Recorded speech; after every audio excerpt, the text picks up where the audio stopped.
Alcohol kills more people than tobacco in accidents, violence, liver disease, yet we glamorize wine moms and beer bros.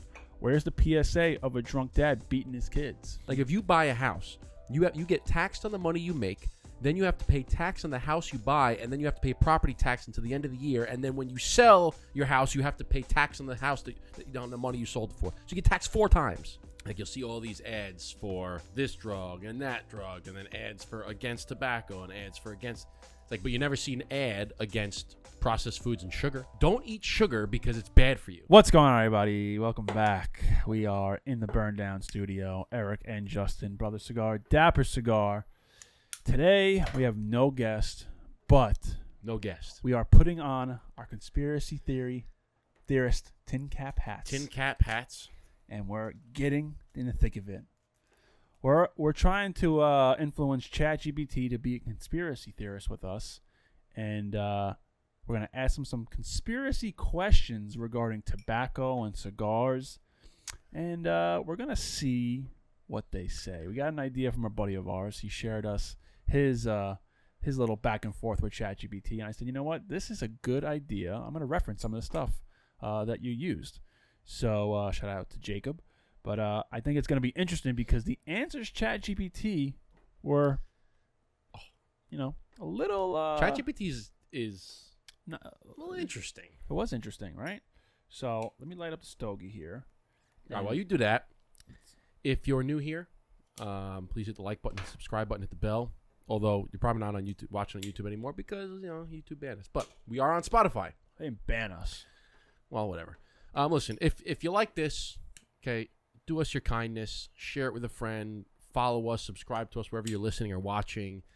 Check out our website, it's burndownpodcast.com, okay? Check out our cigars there. We got Blueprint, we got Diligence. And then if you want to become a member, it's $5 a month.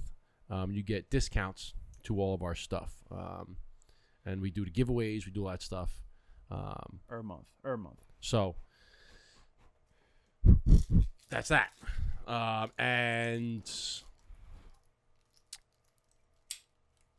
so ChatGPT. I just blanked out for a second.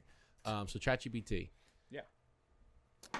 We're going to say put on your conspiracy theory hat and give us some of the feedback based off of tobacco, cigars, tobacco industry. Yeah. Things like that. And, spoiler alert, we already have it, so it's not like we're doing it. Spoiler alert, we already have it. Live, but here we go. Ready? Put on your tinfoil hat and pretend you're a conspiracy theorist.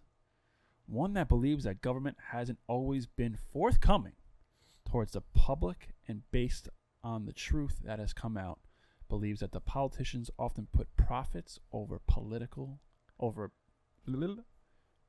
often put profit and politics over people. Example, could fluoride in the water could be fluoride in the water or allowing insane ingredients into food.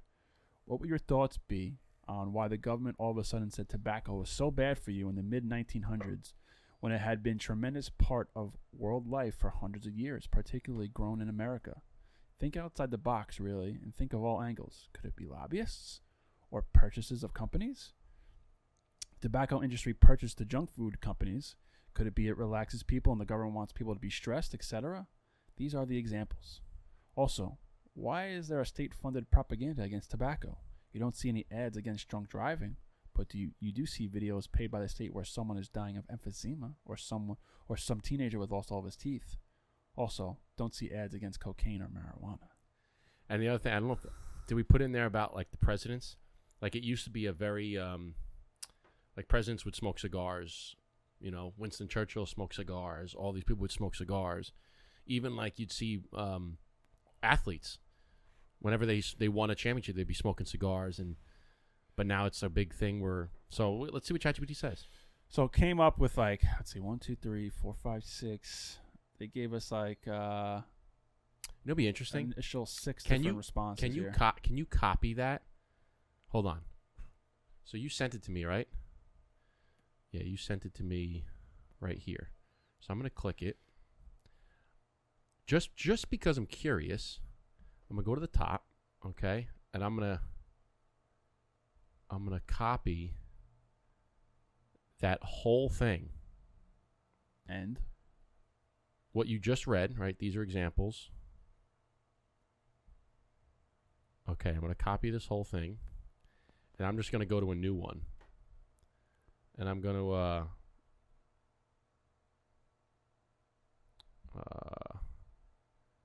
let's go to a new one. I'm going to paste it in. All right, so I just went to a new chat. So that was a chat that I just went to a new chat. Jacob's chat. And I typed it in to see what comes up, if the same exact answer comes up. Yeah. So what did yours answer come up with? It said, all right, tinfoil hat secured. Let's dive into this. Yeah, so let's see here. So it says, let's dive into the nicotine-stained rabbit hole. Number 1, tobacco as a tool, then a threat. For centuries, tobacco wasn't just accepted, it was celebrated. It was currency, medicine, ceremony. Even the U.S. presidents were puffing cigars like it was multivitamins. But then something in the mid-20th century, the government does a complete 180. Suddenly, it's public enemy number 1, and it's open season on big tobacco. Why? Here are some ideas. The real threat wasn't cancer, it was control. Tobacco, especially in its purest form, is a stimulant and a relaxant. Nicotine enhances focus and memory, but also calms nerves, and it's not unlike caffeine, only with a few sponsors. It's not unlike caffeine, only with a few sponsors at Starbucks. A focused, calm, self-reliant population, not exactly what you want if you're trying to manufacture compliance, dependence, or anxiety-driven consumerism. Theory: tobacco's relaxing and focusing effects might interfere with a stressed, distracted, media-soaked population. Stress equals easy to manipulate, sell to, and distract. Bonus thought: as pharmaceutical, anti-anxiety, and focus medications boomed, hello Xanax and Adderall, tobacco might have been seen as a competitor to more profitable treatments. So I actually, it's pretty similar because this one came up as tobacco was too powerful, so it was needed taken down a peg. You right there, bro? What's going on? Felt like a spider web, whatever. You're recording, right? Yeah, it's recording. Okay, good. Yeah, so they're saying that tobacco, that was it becoming too powerful, or they were saying that it was more about control. Yeah, it was saying the title was "Real Threat Isn't Cancer, It's Control." Tobacco, especially in its purest form, is a stimulant and relaxant. Nicotine enhances focus and memory, and also calms nerves. Not like caffeine. A focused, calm, self-reliant population. Not exactly. Okay, yeah. So no. So they're saying nicotine has all these, positive benefits, and for centuries tobacco was accepted and celebrated, and then all of a sudden, in the mid 20th century, the government did a 180 because the theory is that they wanted to be able to control more, sell more, propagate more, because if you have more people using nicotine, more relaxed state, more calm state, right, as opposed to the opposite side of that, where they're saying it's bad for you, it's going to kill you. And cigarettes, I'm not talking about cigarettes, first of all, people. Not cigarettes. We're talking about nicotine in itself and tobacco, not cigarettes with chemicals and additives and all that garbage. All right, so let's set the record straight. So this one said, so they're saying, so this one says, like, if you're trying to consolidate control over health, food, and pharma, tobacco is too independent and powerful to leave unchecked. So shift the narrative, demonize it, not necessarily out of concern for health, but as a strategic weakening of an empire that was fully aligned with newer, more tightly controlled. Yeah. And it says, so to go up on that, it says the corporate shuffle, follow the money. It's well documented that major tobacco companies acquired food and beverage companies in the 80s and 90s. Nabisco, Philip Morris, buying Kraft. These companies applied their additive chemical engineering genius to process food. Think sugar, salt, fat, engineered to hijack your reward system, just like nicotine. The theory: could the demonization of tobacco been a part of a shift in addiction to revenue streams? If people stop smoking but start binge eating chemically additive snacks, profits stay high and no one's blowing smoke rings in the Capitol building. Also, fewer smokers equals healthier people equals fewer immediate medical costs. But addicted junk food consumers, lifelong consumers to both the food and the pharma industries. It's pretty wild. And if you take it one step deeper too, I wonder if it was the same time when ingredients in foods, because like back in the 50s, the amount of ingredients that were allowed into our food products was much, much less than it is today. Of course. So I'm wondering if this was around the same time when they said, all right, we're going to shift to start demonizing the tobacco industry. And again, we're not talking about cigarettes, we're talking about just like straight up tobacco. Because when we say, prior to this, we entered in the information to the ChatGPT, we had said that way back in the day, for centuries, people were smoking tobacco. But they were not, when they said they were smoking cigarettes, they were not smoking the filtered additive cigarettes that you see today. They were smoking hand-rolled tobacco. They were basically smoking cigars, but they were mini cigars. They had tobacco, and they were putting them in, and they were smoking it. There's no filter. There was no added chemicals. There was nothing. It was just straight tobacco leaf, because they didn't have that back in the 1700s, right? Even the Mayans, they were saying that they used to smoke tobacco. Yep. So that's what we're talking about. We're referring to tobacco itself, the actual plant. But I wonder if it's around the same time when they said, hey, we're going to demonize the tobacco product, tobacco plant, and we're going to now shift into these processed food. We're going to add all this shit. Now you're allowed 500. Now you're allowed 1,000. Now you're allowed 5,000. Now you're allowed 10,000 different ingredients. And they could, because they can hide what they put in food behind all these massive ingredient names. Right? I mean, they can start hiding the dyes, and they can start. The last few years, everything that I eat now, I look at like the back of, like Oreos, ice cream. Wild what you know what? You know what ice cream's good for you? Haagen-Dazs ice cream. If you ever look at the ingredients list of Haagen-Dazs, it's like 3 things. You know what ice cream's good for you? No ice cream. no, I get no. Boring. No, but when you start thinking about, when you start realizing how much Dextrose and glucose, how much crap is Red in there, 40, and now the Red 40, they changed the name. They're like, okay, we can't put Red 40 in there. We're just going to change the name and throw it in there. So you know what Red 40 is? Isn't it's like I don't know if this is 100% true, but I've seen it. Like I've seen things where it's like crushed up like bugs. Could be. Ask ChatGPT. But that's the what thing is Red 40? is nobody, the average consumer doesn't look into that, or they don't care, and they're just like, I'm just going to eat it because it tastes good. But then if they look at the ingredients, some of the things on there, it might have 4 different long words on there. You can't tell me you know what that is. And it could be, who knows? And they said, you know what, we're going to throw that in there under this really weird name. Nobody's going to read it. Just throw it in there. And maybe it causes health problems. And they said, now we're going to put this in the foods because we can, and it'll cause health problems in our society. And then we can link it to, now we can start pushing the big pharma. And we can just do it that way. Yeah, so Red 40, also known as a lower red AC, is a synthetic food dye widely in processed food, beverages, and cosmetics. It's made from petroleum and coal tar derivatives and undergoes a chemical process to produce petroleum and coal tar derivatives. Coal tar. C-O-A-L. C-O-A-L. And here's C-A-L-L-O. Here's a breakdown. Petroleum or coal tar. There are raw materials used to derive blah, blah, blah, blah. So petroleum is like oil, right? The final form. The result is water. Yeah, this is Isn't petroleum oil? Yeah, I think so. It's banned in some countries, including parts of Europe, where stricter regulations. Yeah, I thought I saw a thing where it was like these crushed bugs, but again, I don't trust everything I see on the internet. But to go back on your topic of demonizing tobacco, the next response, ChatGPT said, tobacco as a scapegoat. There's a lot of state-funded propaganda focused specifically on tobacco. Look at that. Come on. Yeah, it's beautiful, Ash. That's beautiful. Yet far more people. Look at that, Ash. Far more people are dying from alcohol-related accidents, opioid overdoses, and processed food diseases. And you rarely see PSA ads for someone with fatty liver disease from energy drinks or dying in a drunk driving crash. God, how many times I mentioned that? It says, but like you'll see all these ads for, this drug and that drug, and then ads for against tobacco and ads for against.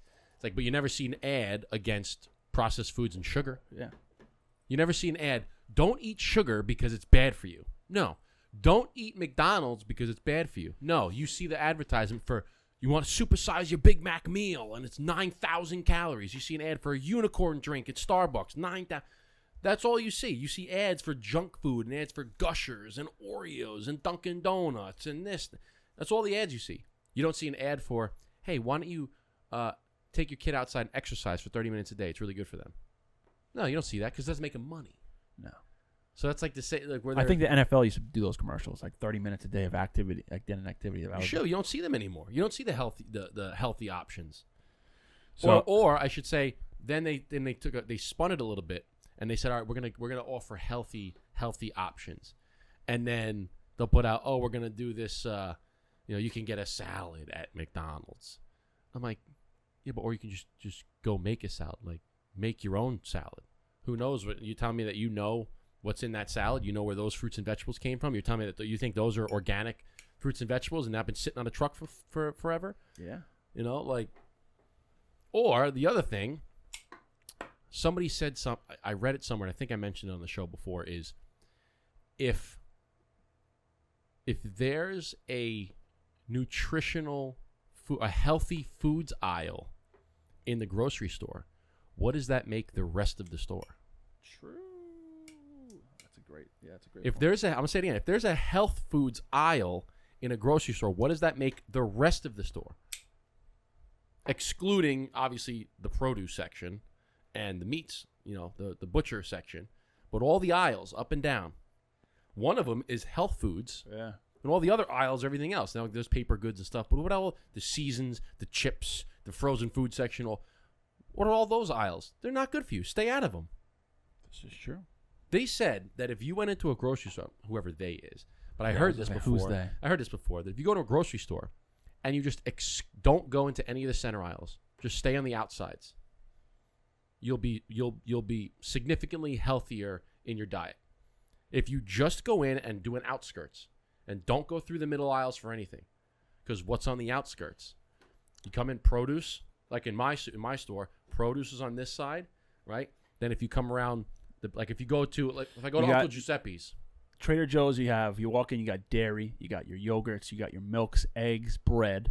Right. Then you have the back. Then you have Meats. you have your produce, and you have your vegetables, and then you have your meats. Then what is it, like paper goods on the other side?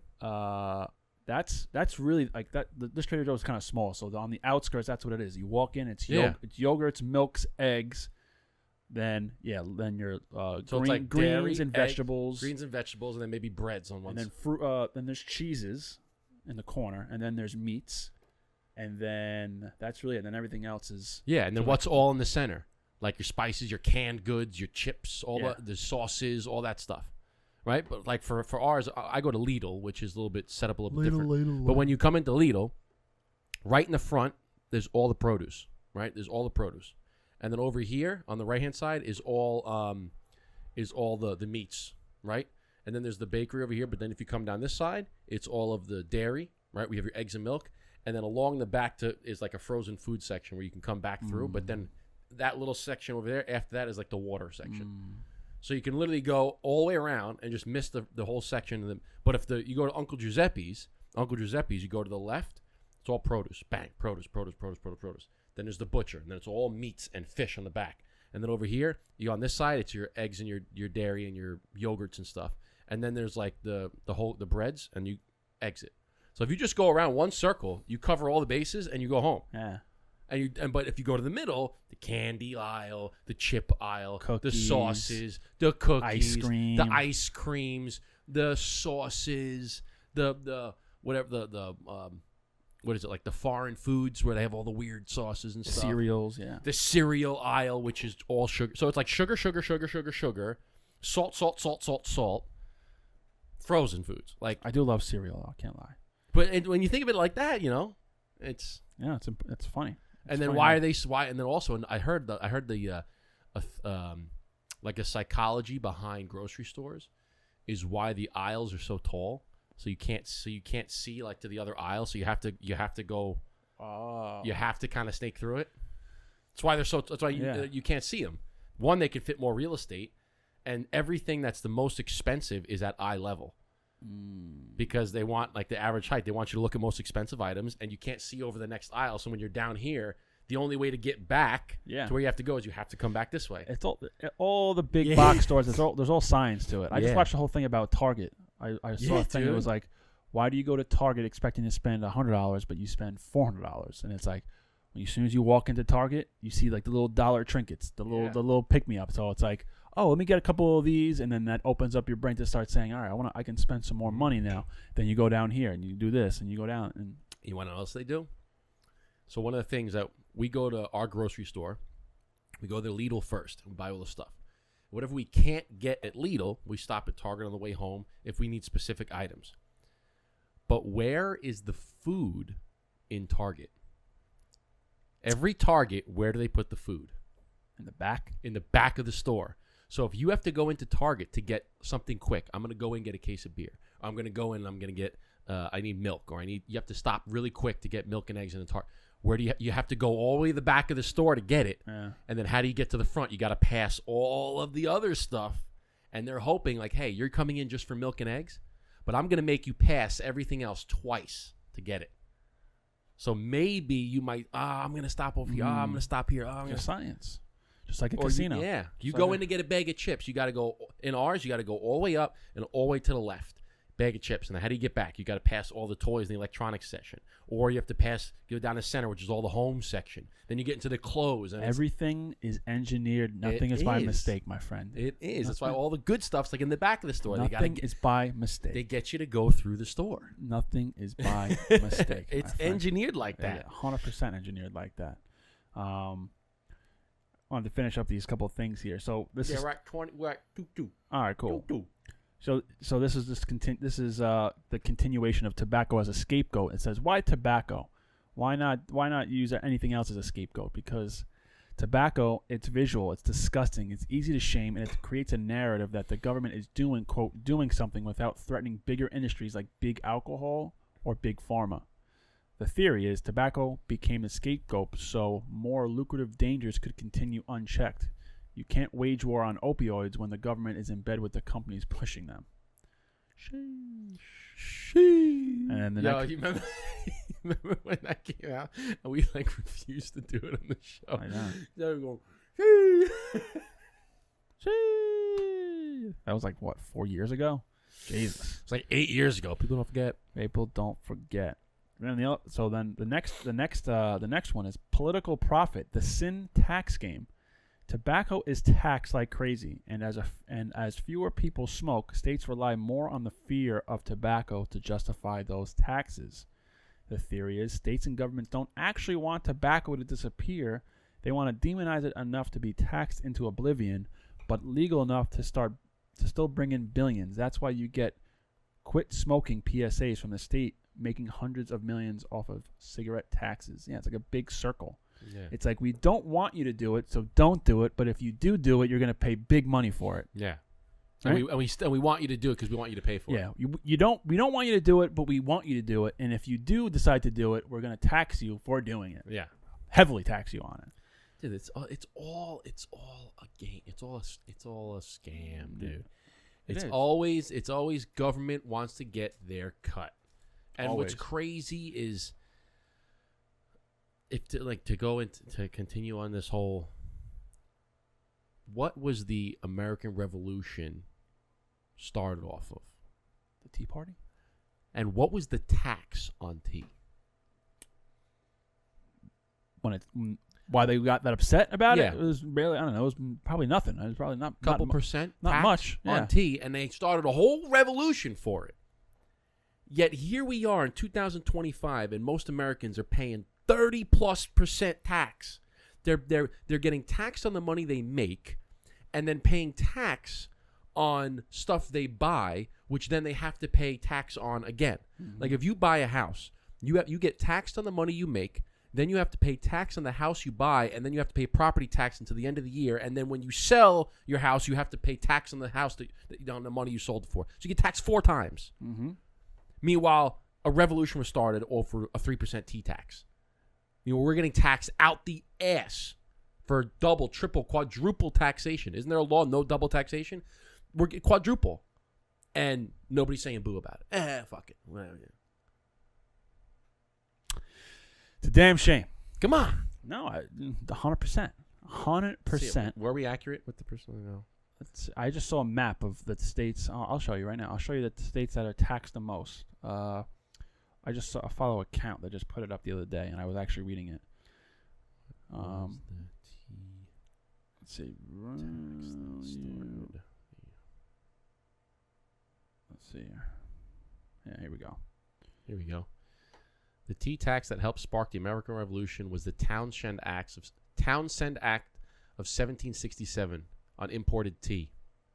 Let's see. However, the most okay. How much was this tax in percentage? Where is that? Where is that? Three pence per pound of tea, which is roughly equivalent to a tax of about 10%. So it's a 10% tax on tea, just tea. And it helped spark the whole revolution. And here we are getting taxed out the ass on everything. More than 10%. Just your income alone is 30, 40, 50%. Forget if you make commission or get a bonus. Oh, it's ridiculous. Oh, my gosh. Half of that's going to Uncle Sam. Dude, I get bonuses every twice a year. We do like biannual bonuses. And when the bonus comes in, it's like the amount, like what shows up, here's your bonus. And then what your actual payout is because of tax is just fucking ridiculous. Yeah, it's like 40%. Dude, it's fucking ridiculous. I look at the number and I want to puke because I'm like, all that. I go, government didn't do shit for that. I earned that. Yeah. I was like, that is not I understand, like, okay, there's the salary tax. Like, this is what you get paid, right? But then there's an incentive. There's a bonus based on performance.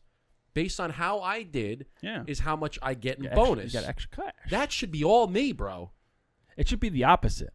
That should be all freaking me because government didn't do shit for that money. I did above and beyond to earn that money. That should be me. Meanwhile, they tax it the same. Like, no, that's income, man. I'm like, yeah, but you didn't do shit for that. I worked my ass off for that money. But nah, and I look at that number and I go. So let's close it out, and then we asked it some more questions. But so we talked about why there's no ads or there's no hoopla about marijuana, cocaine, alcohol, right? So the last one says selective morality. Compare it to other drugs. First one's marijuana. Marijuana has been illegal for decades, now promoted as medicinal and recreational. No state PSAs of people dying of weed overdoses because they don't. But But also none of them wasting away in recliners either, though daily users often do become more empathetic and compliant, meaning like they're kind of just chill. But yeah, it was illegal forever, and then I forgot what state. I remember New Jersey made marijuana legal, and the tax revenue was pouring in. Yeah. So New York State looked at it and said, holy shit, we can be making that much money off of marijuana? Sure, we don't care about morality. We can collect all this tax. Sure, make it legal. They don't care about They want money. They care about money. the greenery. They care about, yeah. They care about that type of greenery, not the other type of greenery. Yeah, the paper greenery. Cocaine, extremely dangerous, but rarely addressed in mass media unless it's tied to crime. No, quote, state-funded anti-cocaine ads, even though its social and economic destruction has been massive. And lastly, alcohol. You know what this thing? It's a little thing called cocaine. It'll keep you sharp between the ears. Plus, it'll make your hands dial faster, which means more money for me, which is good. Wolf of Wall Street. Alcohol kills more people than tobacco in accidents, violence, liver disease, yet we glamorize wine moms and beer bros.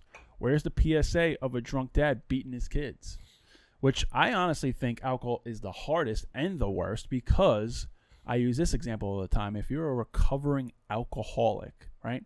If you were an alcoholic forever, then you're clean for 30 days, 40 days, 1 year. It's not like you're addicted to cocaine where it's illegal, and if you go to a party, most likely, if you're around the right people, no one's doing cocaine, so you don't have to worry. Party, it's everywhere. Yeah.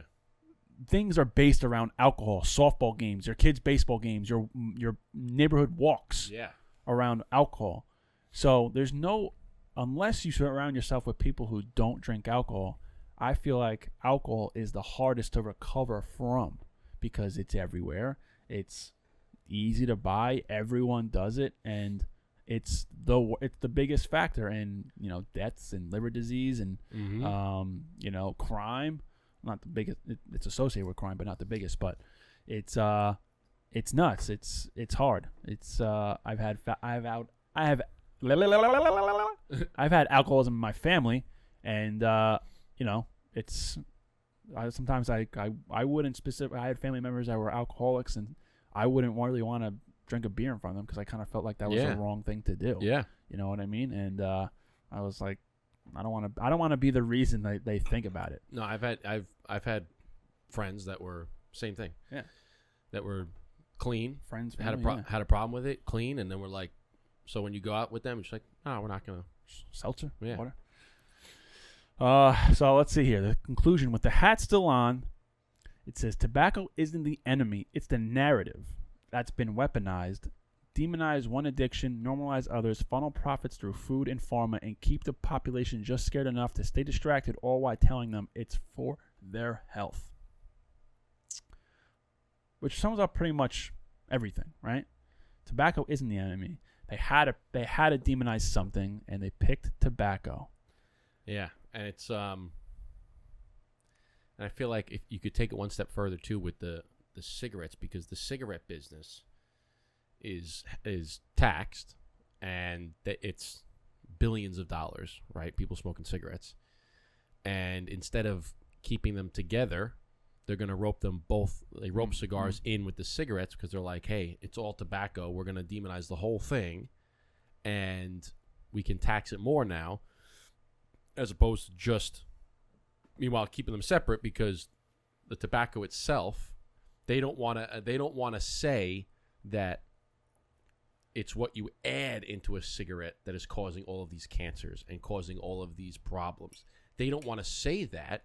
They want to say it's tobacco, and then continue to not even put tobacco into the product, 5% tobacco into a cigarette, add all these other chemicals, because they can make money off of it. But they don't want to say that it's the chemicals causing the problem. They're going to say, no, it's tobacco causing the problem. And because they don't want to admit that it's the chemicals, they have to blame tobacco. So they have to blame all tobacco. So that's why they want to rope cigars in too. It's another conspiracy theory right there, which I don't think is that far off of a theory. I think that's pretty accurate. Well, I mean, to go down even more, this is where Jacob, shout out to Jacob's knowledge came into here for this whole thing here. He said, he said, any additional thoughts you want to share, talking to ChatGPT, any additional thoughts you want to share? I'm curious about anything else you can think of, including but not limited to the pharmaceutical industry you mentioned before. So it said tobacco, pharma, and the rise of prescribed lifestyle. There's a theory that the war on tobacco wasn't just about health, it was about market share. If tobacco can help appetite suppression, anxiety, focus, and even depression to an extent, then it directly competes with antidepressants, ADHD medication, anti-anxiety meds, weight loss drugs. If people are self-medicating with a 6-pack of cigarettes rather than becoming a lifetime pharmaceutical customer, then that's a problem.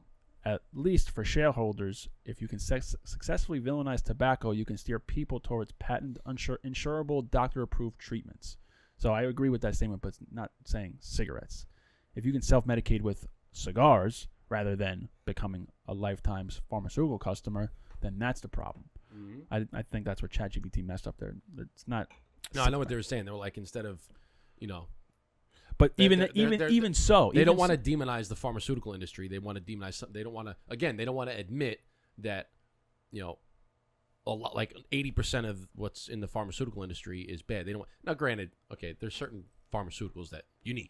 Okay, I get that, right? Like diabetics. But I think what it's saying here, I get it. Even it said a 6-pack of cigarettes. I think it's referring to the price point. So forget it said cigarettes. Yeah, but saying they're referring. People could rely on a $6 of cigarettes and feel relaxed, feel calm, whatever, despite the health for it.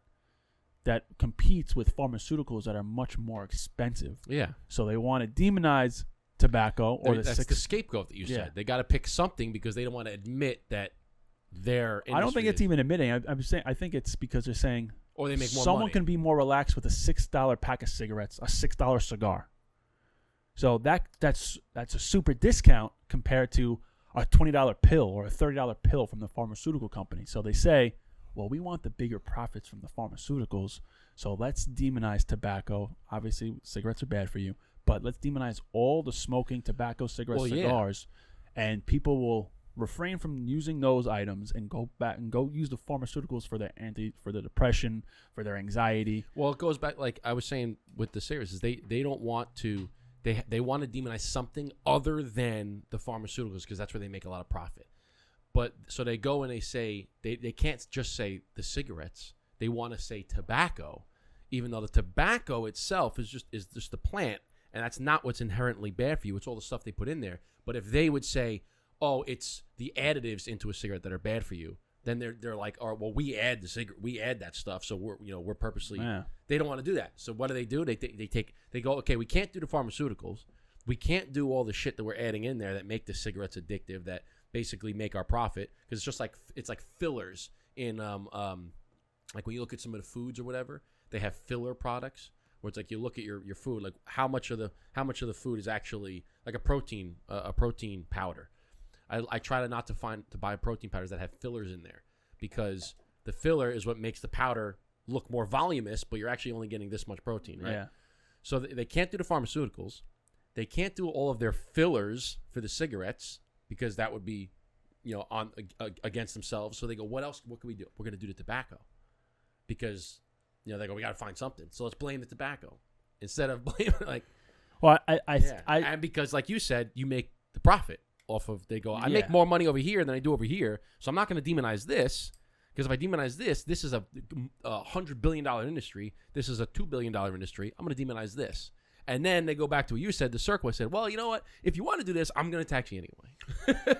Yeah, I think they're demonizing tobacco because of the cost. It's much cheaper to smoke tobacco. So it's much cheaper to smoke a cigar, cigarettes, I hate to say it, than buying a bottle of pharmaceuticals for your ADHD or your depression or whatever. And I think that it's much more privately owned, a much more privately owned industry. Mm-hmm. Whereas the pharmaceutical industry is owned by just big pharmaceutical companies. Like the whole thing is owned by BlackRock, basically.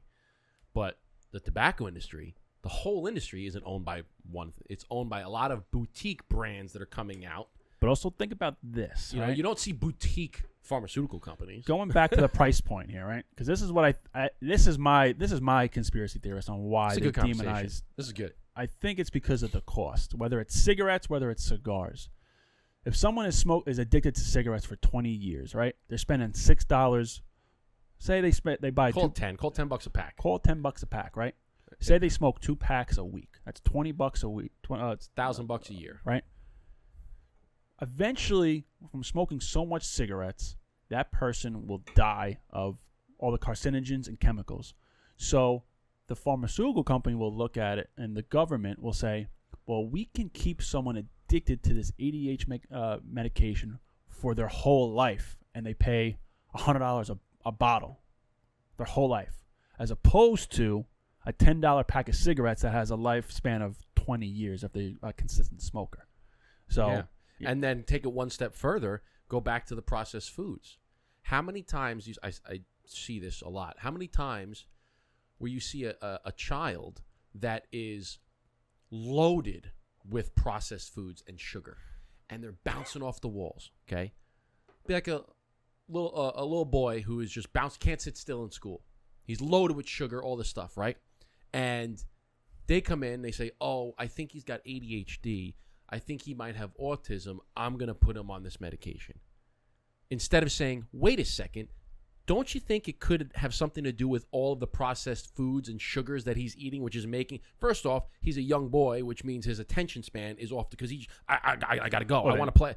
But then you load them with sugars, and now you're going to blame... You're going to say, hey, well, let's load them with this sugar, but we don't want to admit that the stuff we're putting in this food is really bad for you, so we're just going to put you on medication because now we can make profit on both of them. Yes. Instead of saying, hey, let's remove this one. We don't need this over here, and you just got to have a healthier lifestyle, and you don't make any money. That's where I think this comes from, because now And you're a 6-year-old. Double dipping. You're a 6-year-old kid that has ADHD medication for your whole life. Now they have a customer for 80 for life. 80 years. And they continue, and most likely their diet isn't going to get much better, so now they're still doing the same thing. And now you tell the kid, like, hey, listen, you know, it doesn't really matter what you eat. You have this problem, so you're going to have to take the medication. And now they're like, all right, well, it doesn't really matter. I'm just going to keep eating what this is. Instead of saying, hey, wait a second, maybe I should tweak my diet and see if I don't need to. Yeah. You know, but now they doubled. Now they got them hooked on both. All right, here's point number 2 in this conspiracy. We're at 40 minutes, by the way. All right, let's go for another couple more minutes. We said that at 22. Yeah, I know. Well, it's getting juicy. It's getting juicy. It says a shift in the addiction economy. Nicotine was once the reigning king of addiction, legal, accessible, and habitual. But then pharma and food stepped in with its replacements that could be monetized more reliably and with less public blowback. Public? Basically everything that we've just been saying. And so let's see. Yeah, statins and insulin for metabolic diseases, junk food causes, SSRIs for chemically induced anxiety from overstimulation, alcohol to keep people sedated but compliant. Meanwhile, tobacco was stuck as a one-trick pony. Addictive, yes, but with shrinking social appeal and no way to rebrand it as therapeutic. Yeah. And then pharma, the government, and the media, the iron triangle. What was it? What was the iron? What were those three? Pharma, the government, and the media, the iron. Pharma, government, and the media. The iron triangle. We've seen it before. Pharma companies fund medical research, sponsor new segments, and lobby politicians. Meanwhile, public messaging is molded to their advantage. Trust the science often means trust the studies we paid for. I remember that. Trust the science. News outlets with pharma and ad revenue don't bite the hand that feeds. And politicians are lobbied with millions to back public health bills that conveniently benefit major donors. So what if demonizing tobacco became the poster child for we care about your health while quietly allowing or encouraging the rise of other addictive behaviors and products that fuel medical and consumer industries? Yeah, so this is going down the same way. It's going down the same. This is going back with everything that we're saying. That tobacco is inexpensive and the law and it's not as profitable and marketable, so we demonize it, and then we can use way worse avenues, i.e. big pharma and additives in our food, and promote it as good health and good for your health. Good health and good for your health. Good for your health. And then the last two, these ones are good. Weaponizing health narratives. There's a lot of psychological conditioning and public health messaging with tobacco. It's not just this is harmful. It's if you do this, you're stupid, selfish, and disgusting. Shame-based tactics. Yet there's no national campaign telling you that being on a cocktail of 6 prescriptions might not be ideal. Or 80% of your grocery store is filled with endocrine disrupting trash. Why so loud on tobacco but whisper quiet on seed oils, microplastics, SSRI dependency, or even the side effects of childhood ADHD meds? Maybe because tobacco is easy to vilify, whereas the other issues are too interwoven with the profit structures of the food and pharmaceutical industries. That's another interesting thing that they had said were like the effects of childhood medication. You know, because like I said before, is I like when we say that big pharma is bad, right? I don't want to put a blanket statement on all of because there's medications that some people need for certain things that I get it, right? And that's totally fine. But my biggest problem was when you just don't try everything else. You know what I'm saying? Like, okay, the biggest thing with the processed foods and the sugars. And it's like, all right, well, we don't want to remove that. He's got ADHD. Let's get him medication. It's like, whoa. Back up a second. Let's take a look at the diet, right? Take a look at, is he sitting inside all day long and not getting sunlight? You know, is he not exercising, or is he or she not eating right? Let's try those things first before we do the medication, right? But then you had said the effects of childhood medication. Here's a theory. Could it be that the children are not developed enough where the medication is fully effective or fully needed, right? Like a child is still growing, is still developing. Their brain, their body, their immune system, everything is still developing. So maybe it's not the best idea to pump medication to them right away while they're still developing, because as their body's growing, their body's like becoming accustomed to this, and where they'll need it for the rest of their lives. Well, that's why it's Instead ridiculous. of saying, hey, let's wait until a certain period of time when, like, okay, you need to be 21 years old to drink, because we know that children are not fully developed enough to be able to handle alcohol. Yeah. Why aren't we saying that with drugs? Well, I mean, they say, like, if you refrain from giving your child any kind of sugar, besides, They won't want it. not even, but besides that, but Or like, crave it. it's a huge, what do you want? If you refrain from giving your daughter or your son refined sugars, like, the processed sugars. processed sugars, candies and all that stuff. Yeah. It gives them a huge advantage for growth and development. Yes. As opposed to giving your kid, I don't know, a nerd rope when they're 1.5 years old. No, 100% agree. And obviously you give your kid strawberries, blueberries; those are natural. So Yeah. we're not talking about those, but like the candies, the 100% fruit, agree. the fruit drinks that have glucose and fruit syrup and that stuff. There was a woman that I saw. She had posted a reel. This was a while back. She had said that they don't do any of that stuff in their house, any processed sugars, any of that stuff. It's all healthy stuff. She goes, "You want a snack?" She goes, "I'll make, like what I remember. I gave you that snack that one time, which was like blueberries and honey. Yeah. It's a great snack. It's perfect. Delicious. It's delicious. Okay." She goes, "We do that. You want some? I'll make like for our ice cream." She goes, "We'll make like sorbets." She goes, "I'll put some ice with frozen berries and strawberries and blackberries and a little bit of honey, and I'll blend it up, and that'll be our ice cream." She goes, "That's what we do. We don't do any of these other crazy refined sugars." She goes, and my boy was calm, totally cool, just like a really good kid. He went to a birthday party at somebody else's house. Yeah. And they had cakes and cookies and candies and all sorts of stuff. She said, my son came back and was a different person. She says, my son was bouncing off the walls, couldn't control his emotions, was screaming, was yelling, having a hissy, all like was nuts. Didn't want to go to sleep, was nuts. She goes, and then the next day, back to normal. She goes, now think about people that give their kids that stuff every day. Yeah, man. She goes, she goes, I could see it, like black and white. Night and day, I could see it. My kid went from being totally calm to being an absolute nutcase to back to being calm. And what was the differentiating factor? The processed sugars. 100%. 100%. And like you had said, I think it stunts their growth, their development. Maybe not physically. It could. Maybe there's some. I don't know if there's studies on that, but stunts their mental development, their cognitive growth. Cognitive, yes. Yeah, 100%. And because they can't stay focused because they're like going nuts. And I feel like the information is more readily available today as it was, 10 or so years ago, or when we were, growing up. I mean, I feel like our generation, us growing up as kids, that's when all this stuff I felt like like they said, the 80s and 90s. We were both born in the 90s. Are you born in 90? 90, yeah. I was born in 91.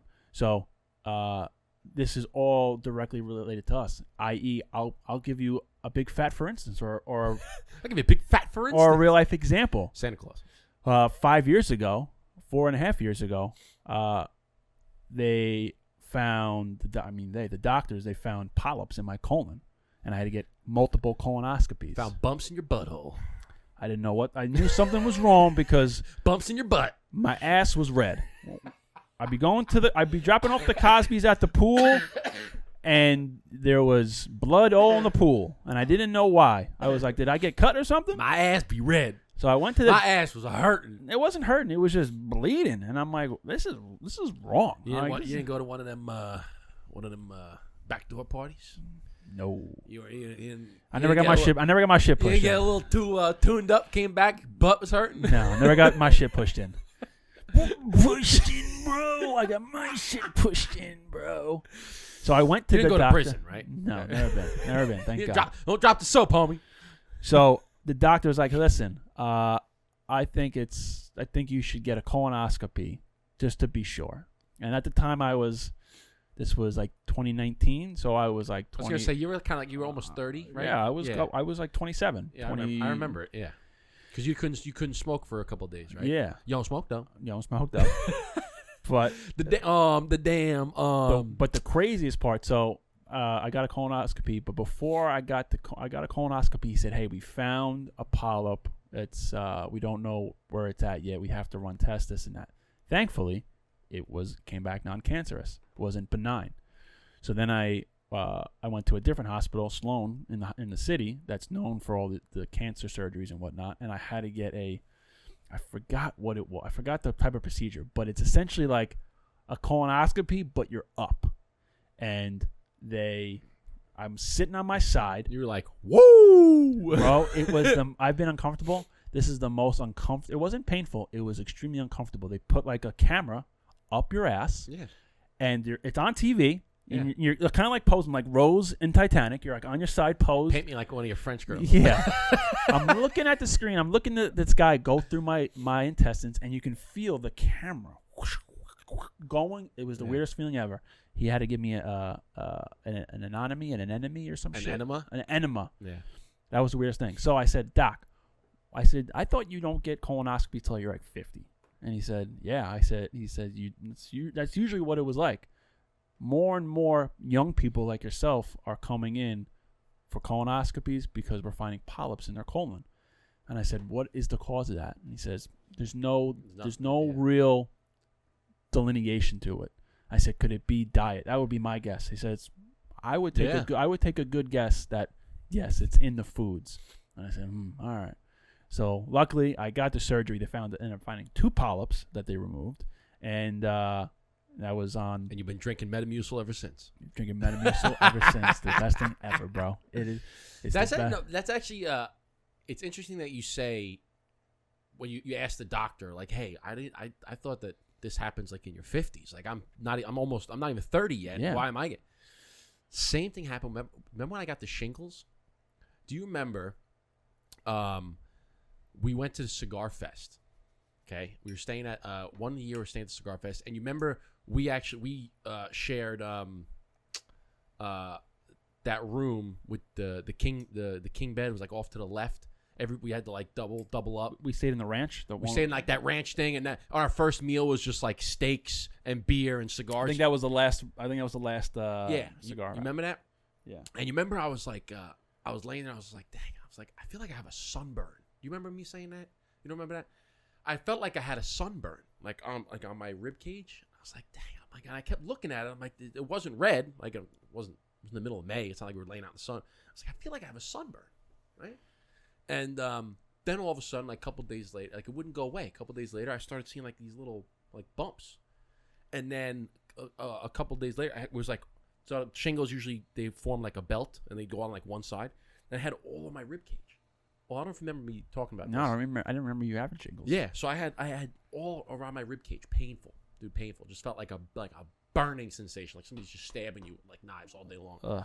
And because it's a nerve thing. It's actually the chickenpox virus that lays dormant, and then later on in life, I asked them like, "Hey, what causes these things?" They go, "Well, we don't really know. It could be like stress. It could be traumatic event. It could be you got sick and your immune system like was a little bit hindered, and it could be among a bunch of other things." They go, "Why didn't you just start with that? Like it could be anything." Yeah.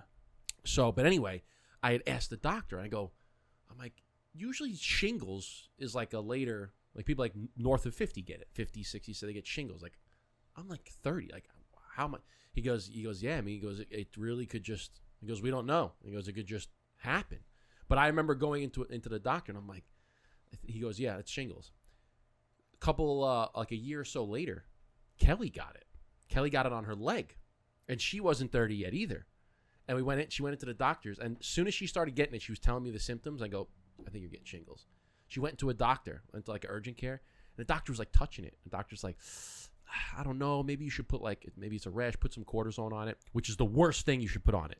Do not, because I put cortisone on it the first time because I didn't know what it was, and it flared up like 10x. It's like the worst thing you could put on it. So she was like, I said, no. So don't do that. I said, go to another doctor. Went to another doctor. As soon as she pulled like her pant leg down, he's like, shingles. I go, How did the other doctor How did the not, dude over there how not did know he that? not know? And same thing. She goes, I'm young. Why is this? He goes, yeah. I go, I don't. So same thing with you. Like, why don't? Yeah. I'm 30. What do you mean I'm getting a colonoscopy? They go, yeah, I don't know. It just I know. could happen. So I wound up getting all across here, and Kelly got on her legs.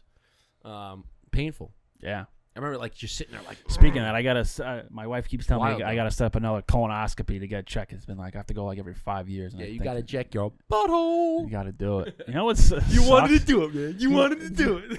You know what's so embarrassing, bro? It's like you go into these surgery rooms, right? And I don't really get embarrassed anymore because nurses seen fucking dicks a million times a day.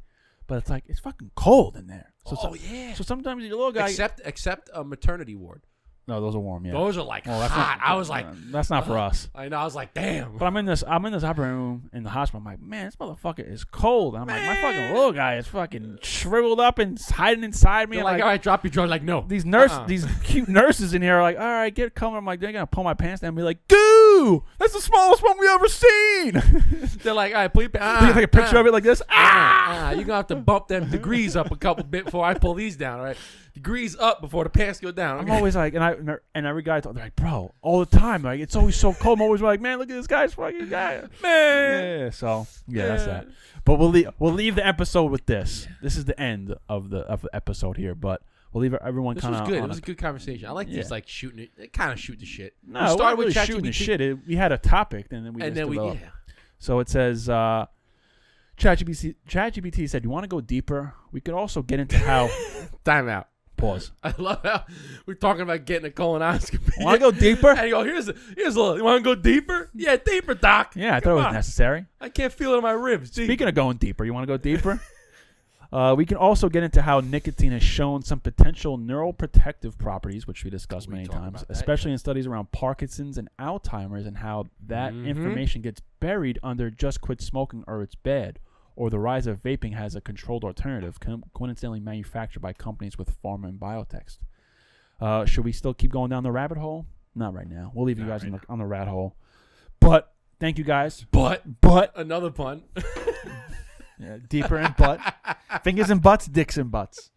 Balls and wieners. Franks and beans. All right. Anyway. Thank you guys for watching, listening, subscribing, being consistent listeners and watchers of the podcast. We appreciate you guys. Thank you for supporting the Blueprint. Thank you for supporting the Diligent. Thank you for supporting us. You can get them at burnoutpodcast.com. Yeah. Check them out. We can't even say that anymore because we're just going to get demonetized again. I don't really care, though, because we're trying to grow the brand. We're trying to grow the sales of the Blueprint. We want the Diligent. We want people to have them. So I'm going to fucking say it.